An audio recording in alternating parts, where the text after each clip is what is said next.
मैं आशा सिंह आप लोगों के सामने एक गारी गीत लेकर आई हूँ, तो अपना ढेर सारा प्यार आशीर्वाद दीजिएगा दोस्तों।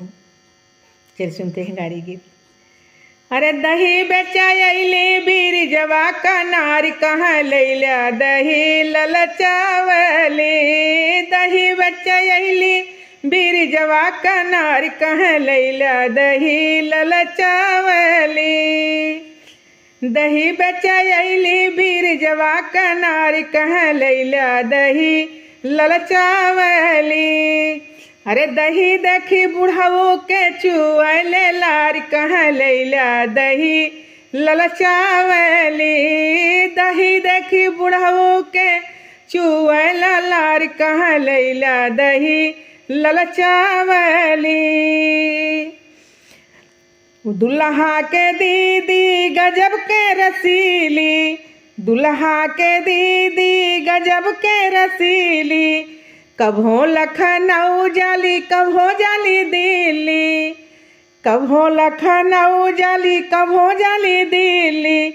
अरे कभो लेके घूम चच्चर गोयार कहाँ लैला दही ललचावली, अरे कभो लेके घूमली चच्चर गोयार कहाँ लैला दही ललचावली।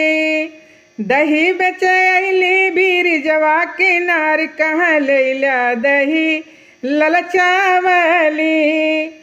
दुल्हा की फुआ गजब की रसीली, दुल्हे की फुआ गजब की रसीली, कभो लखनऊ जाली कभो जाली दिल्ली, कभो लखनऊ जाली कभो जाली दिल्ली।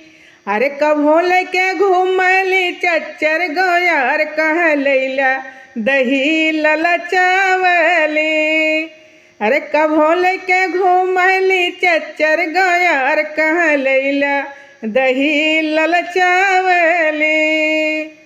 दही बेचैली बीरजवा का नार कहाँ लैला दही ललचावली।